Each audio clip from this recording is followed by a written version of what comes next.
Good morning, students. Our topic is applications of first derivative in seeing monotonicity of functions.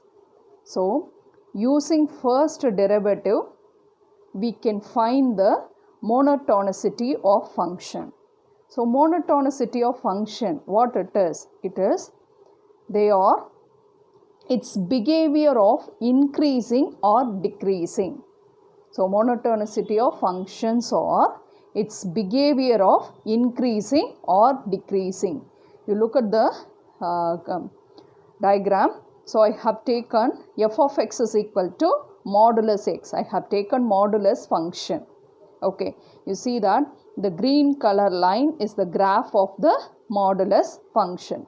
On looking the diagram, you can see this side, that is in the negative side of x-axis, that is minus infinity to 0, the function is decreasing, and 0 to infinity, the function is increasing. You know very well, on seeing the diagram, you can say very well. Okay, you look at, I have taken some points on the x-axis, that is negative values of x. So, minus 4, minus 3, minus 2, minus 1. How they are? They are x values. So, how they are? Minus 4 is less than minus 3 and minus 3 is less than minus 2 and minus 2 is less than minus 1. Isn't it? Okay. You see that? X values, how they are? Minus 4, less than minus 3, less than minus 2, less than minus 1. That means here your x values increases as x, the values of x increases. Okay, look at your f of 4. Which is your f of 4? This length is your f of minus 4 and this is your f of minus 3 and this is f of minus 2. And here it is f of minus 1. You see the values, how they are. F of minus 4 is this much distance. So that is the, what is it? F of minus 4, that is modulus of minus 4. So the distance, modulus of minus 4 is 4. And modulus of minus 3 is 3. Modulus of minus 2 is 2. And modulus of minus 1 is 1. Okay, so f of minus 4, how it is? It is greater than f of minus 3 and f of minus 3 is greater than f of minus 2 and it is greater than f of minus 1. Okay, so this side the curve is increasing, the curve is decreasing. So, as x values are increasing, the value of y, so the value of the function, how they are decreasing. You look at this distance and after this distance and this distance, the 4 distance when you compare, so they are decreasing. Okay, so that's why I have used the symbol greater than. Okay, come to this side. Here I have taken the x values 1, 2, 3, 4. How x values are? They are increasing. So see that 1 is less than 2 and 2 is less than 3, 3 is less than 4. So, x value is increasing. Okay, look at your f of 1. What is f of 1? It is 1. F of 2 is modulus of 2, that is 2. F of 3 is modulus of 3, that is 3. F of 4 is modulus of 4, that is 4. You look at the distance, you see that f of 1 and f of 2, f of 3 and f of 4. So, that also increasing. F of 1, how it is? It is less than f of 2, it is less than f of 3, it is less than f of 4. Okay, look at this. If it's so, you see, as x increases, your y value decreases. Okay, that function is decreasing function. Okay, as x increases, your y value also increases. So, that function is an increasing function. So, increasing function. So, see that your order, what the order? It preserves for x, the same order it preserves for f of x. So, increasing functions are called order preserving function. Whereas you look at this side, here x increases, so I have used less than symbol, and come to the y value, how it is greater than. You look at the order of inequality changes, so we can say the decreasing functions are called order reversing function. Now we'll see this result in the definition. You see that now a function f of x is said to be an increasing function in an interval I. How it should be? If a is less than b, that means this value increases. A is less than b, which implies your f of a less than or equal to f of b. Look at the order. Here less than, here also less than. These are x values. This the value of the function, that is y values. So if a less than b, which implies your f of a less than or equal to f of b for all a comma b belongs to that interval, then the function is an increasing function. Come to the next one. A function f of x said to be a decreasing function in an interval I if a less than b, the same thing, a less than b. So as x increases, which implies f of a greater than or equal to f of b for all a comma b belongs to I. That only I have explained in the modulus of function. And look at this graph, y is equal to sin x. In 0 to pi by 2 you take, how it is? The function is increasing. As x increases, your y value also increases. So it is sin x is increasing in the interval 0 to pi by 2. And after that what will happen? Pi by 2 to pi, the function is decreasing. So your x value is increasing, but the function at those values, they are decreasing. So see now, in next theorem will be very useful to find the monotonicity of functions. So see the theorem. If f of x is differentiable in the open interval a comma b, then we can define when the function is increasing, when it is strictly increasing, and decreasing and strictly decreasing function using the first derivative. So see now, if the d by dx of f of x, that means the differentiation of f of x is greater than or equal to 0 for all x belongs to a comma b. So for all the values of x which are in this open interval a comma b, if you differentiate your f of x, that value is greater than or equal to 0 means we can say the function is increasing in a comma b. I just come to the decreasing function. If d by dx of f of x is less than or equal to 0 for all x belongs to a comma b, then the function is decreasing in the open interval a comma b. So see that the first derivative greater than or equal to 0 in the open interval for all values of x, the function is increasing in that open interval. The derivative is less than or equal to 0, the function is decreasing in that interval. So next, strictly increasing means your first derivative, that is d by dx of f of x, greater than 0. Only greater than 0 for all values in the open interval, then the function is strictly increasing. So it is only the first derivative less than 0 for all x belongs to a comma b, then the function is strictly decreasing in a comma b. So using the first derivative only, we are going to do we are going to check whether the function is increasing or not in the problems. So see that. Next one, before moving to the problem, first you should know about the stationary point. So point means you will have the x and the y values. So I'll take one point, x naught, f of x naught, of a differentiable function f of x. So this point is going to be a stationary point if it what will happen? So at that point, you see that f dash of x naught is equal to 0.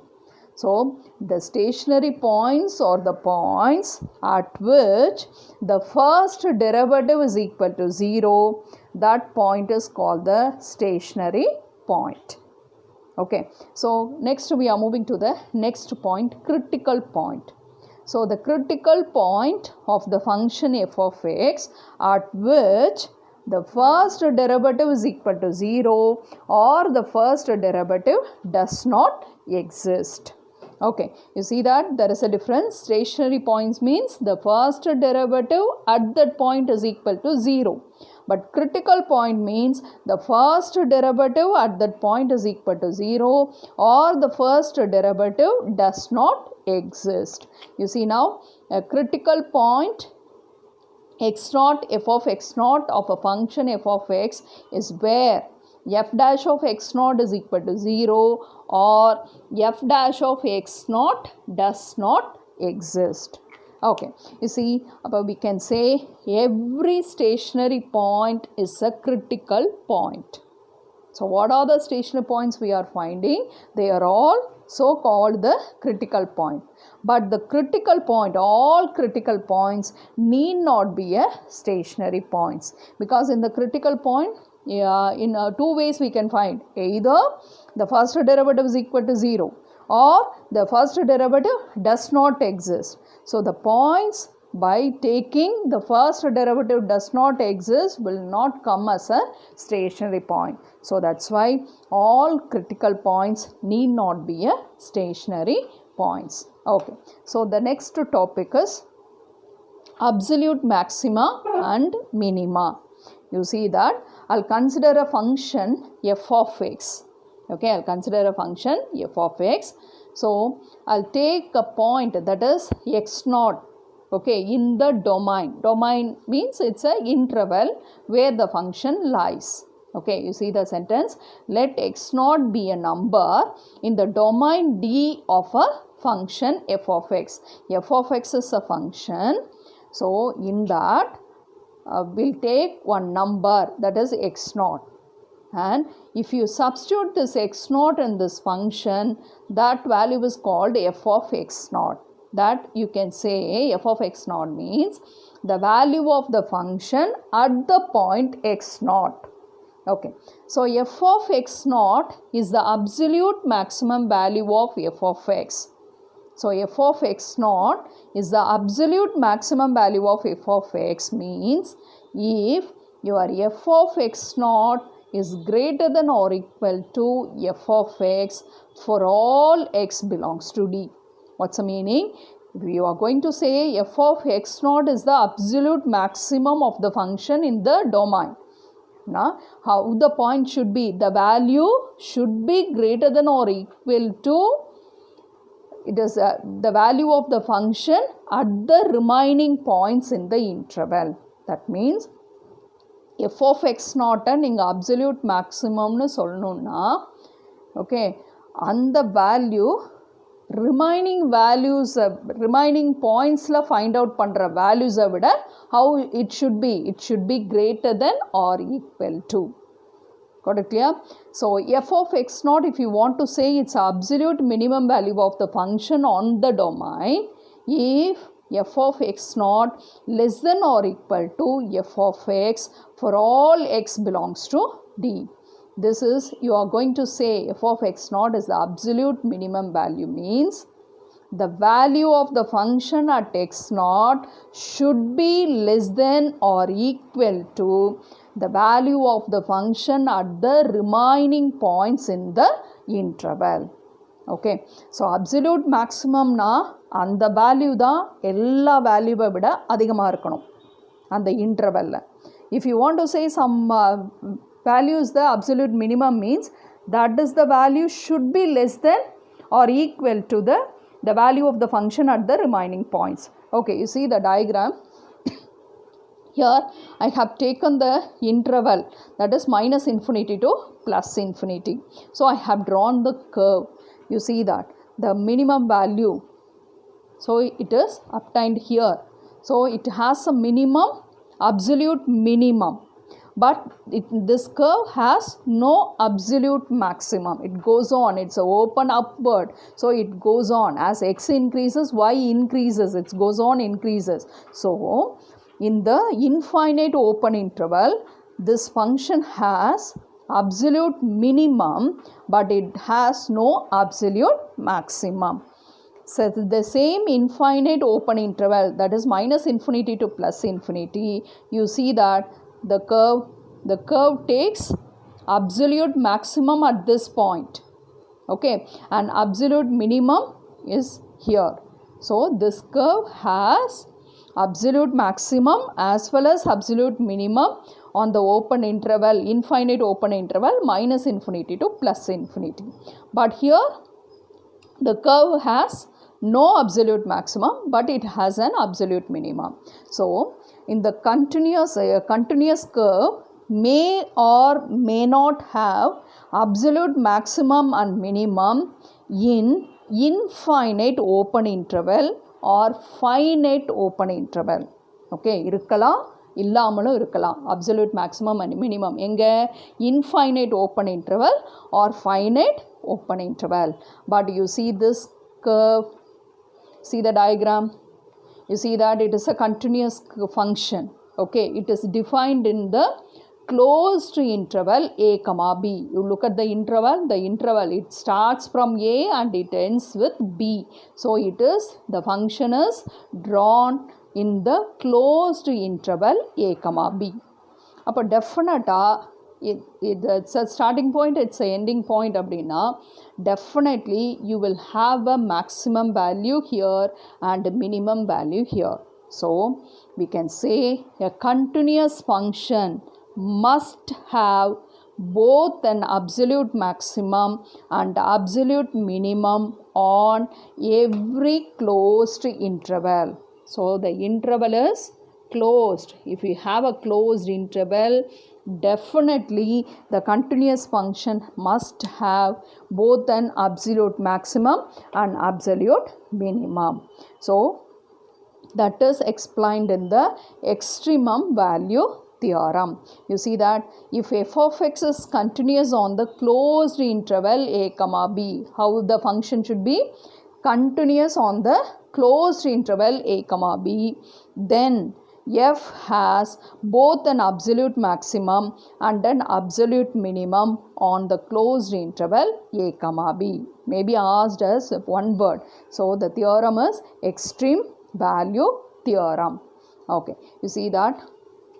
Now we are going to find the procedure to find absolute maximum and absolute minimum of a continuous function on the closed interval a comma b.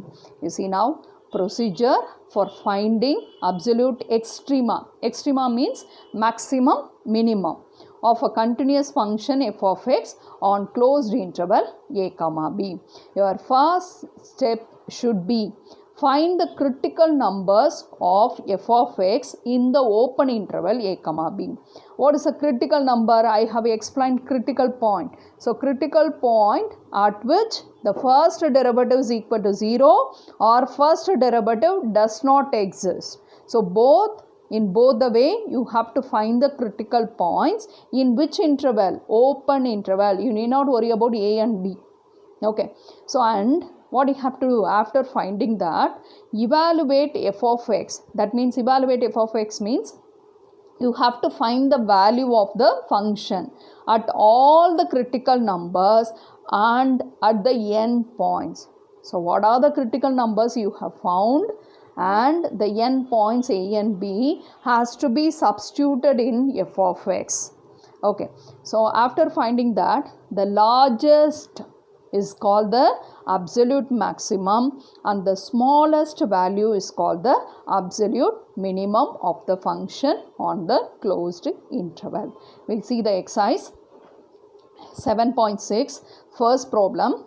Find the absolute extrema of the following functions on the given closed interval. See the first function f of x is equal to x squared minus 12x plus 10. So this is the function and the given interval, closed interval is what? 1, 2. Okay, what is asked? Absolute extrema. That means you are going to find absolute maximum and absolute minimum. So what should be the first step? You have to find the critical point. So what is the critical point? Your first derivative equal to 0 and the first derivative does not exist. So we are going to find the first derivative. That means you are going to differentiate this function with respect to x. Okay, come to here. X squared, the differentiation of x squared is 2x and minus 12 is a constant. If you differentiate x with respect to x is 1. Okay, so next step, you are going to find the critical point. So f dash of x equal to 0 equate, which implies 2x minus 12 is equal to 0. So 2x is equal to 12, x is equal to 6. Okay, look at this. Your critical number, you have found the critical number is 6, but 6 does not belongs to the closed interval 1, 2. We need not take that point. We can leave it. So we don't have critical number in this given interval. So next, what you have to do? What's the next step? Evaluate f of x at critical numbers at the end points. So here there is no critical number in the given interval. So we have to take only the end points of this interval. So 1 and 2. What you have to do? You have to evaluate f of x. That means you are going to find f of 1 and f of 2. You look at this. F of 1, if you substitute. So here it is 1 minus 12 plus 10. So it is 1 minus 12 plus 10. The answer is minus 1. Then in the same way f of 2. So 2 has to be substituted in f of x. 2 squared is what? 4. Minus 12 into 2 is 24 plus 10. So here you will have, so the answer is minus 10. So you will have only two values. So which will be the maximum? Minus 1 is the maximum value. So the absolute maximum is minus 1 and the absolute minimum is minus 10. It is very simple for this problem. Come to the second subdivision. What is your f of x? F of x is equal to 3x power 4 minus 4x cube. What is the given closed interval? Minus 1, 2. So first to find the first derivative. So 3 is a constant. X power 4, if you differentiate, it is 4x cube minus 4 into. So how to differentiate x cube? It is 3x squared. So you are getting 12x cube minus 12x squared. So next step, what you have to do? You have to equate f dash of x is equal to 0. So 12x cube minus 12x squared is equal to 0. From these two terms, what is common? 12x squared. If you take it out, it is x minus 1 is equal to 0. So equate 12x squared is equal to 0 means x is equal to 0. Next, x minus 1 is equal to 0 means x is equal to 1. After finding the points, you have to check whether the points lies in the given interval or not. You see that minus 1 to 2. So definitely 0 and 1 will be belongs to this interval. Okay. So these are the critical points in the given interval for this function. So we have found the critical points. Next, what you have to do? The critical points and the n points of this interval has to be substituted in the function. Okay, I'll take f of 0. So when you substitute 0 here, the whole thing will become 0. And next one, the critical number is 1. So 1 has to be substituted here. So 3 into 1 power 4 is 3. Minus 4 into 1 power 3 is minus 4. 3 minus 4 is minus 1. Next, what it is? N points. So you take the first n points, that is f of minus 1. So when you substitute here, minus 1 the whole power 4 is 1. So 3 into 1 is 3. Minus 4 into, what is it? Minus 1 the whole cube. What it is? Minus 1. So 3 plus 4, that is equal to 7. And go for f of 2. When you substitute 2 power 4, what is it? 16. 2 cube is 8. So when you calculate, it is 16.